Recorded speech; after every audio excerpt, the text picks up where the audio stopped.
সর্বশেষ যে লোকটা জান্নাতে যাবে তাকে আল্লাহ তাআলা জাহান্নামের আগুনে পোড়াতে পোড়াতে ছাই বানিয়ে ফেলবে। আল্লাহ বলবেন, জিব্রাইল যাও একটু দেখো, একটা মাত্র সেজদা দিয়েছে আমাকে, এরকম কাউরে পাওয়া যায় কিনা। বাটি চালান দিয়ে দেখো পাওয়া যায় কিনা। খুঁজে খুঁজে কাউরে পাবে না। আল্লাহ বললেন আবার দেখো, খুঁজে খুঁজে একজনকে পাবে, সামান্য ইমানের ছিটে ফোঁটা তার অন্তরে ছিল। আল্লাহ বলবেন, যেহেতু ছিটে ফোঁটা আছে, অনেক মায়ের খাইছে, ওকে বের করে জাহান্নাম থেকে বের করে একটা নির্ধারিত দূরত্বে রেখে দাও।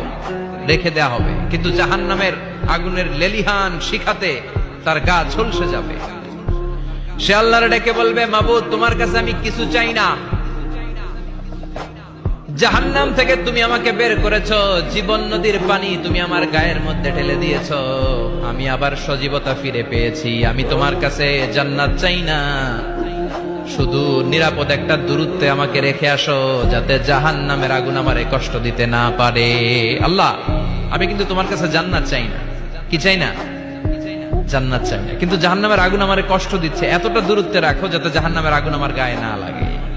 আল্লাহ বললেন, ওকে রাখবো, কিন্তু আমার সাথে একটা কন্ট্রাক্টে যেতে হবে, যে এটা তোমাকে দিলে তুমি আর নতুন করে কিছু চাবা না।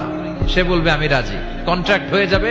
আল্লাহ জিব্রাইলকে বলবেন, যাও এমন দূরত্বে রাখো যাতে জাহান্নামের আগুন ওরে কষ্ট না দেয়।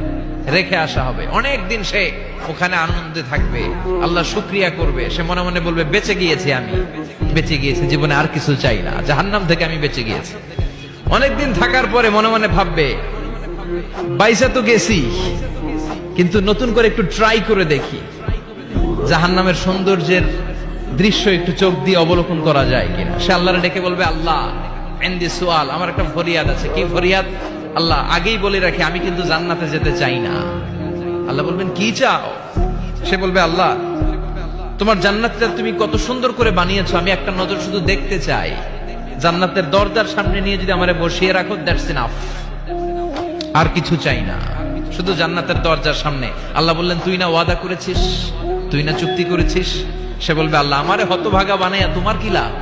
সুবহানাল্লাহ পড়েন। আমারে তুমি হতভাগা বানিও না। আল্লাহ বলে, ঠিক আছে, আবার সিগনেচার কর যে জান্নাতের দরজার সামনে বসিয়ে দিলে আর কিছু চাবি না। সে সিগনেচার করে বলে, আমি চাবো না। আল্লাহ বললেন, জিব্রাইল বেচারারে ধরে জান্নাতের গেটের সামনে বসায় দে। এবার জান্নাতের গেটের সামনে বসে বসে জান্নাতের সৌন্দর্য দেখা শুরু করবে। সুবহানাল্লাহ। এমন সৌন্দর্য যেটা চোখ দিয়ে কেউ দেখে নাই, কান দিয়ে শোনে নাই। ওই সৌন্দর্য চোখে দেখে, কান দিয়ে আওয়াজ শুনে, মাগার ভোগ করতে পারে না। অন্তরে জ্বালা আছে না নাই? এয়ার কন্ডিশনের রুমে ঢুকতে না পারলেও এয়ার কন্ডিশনের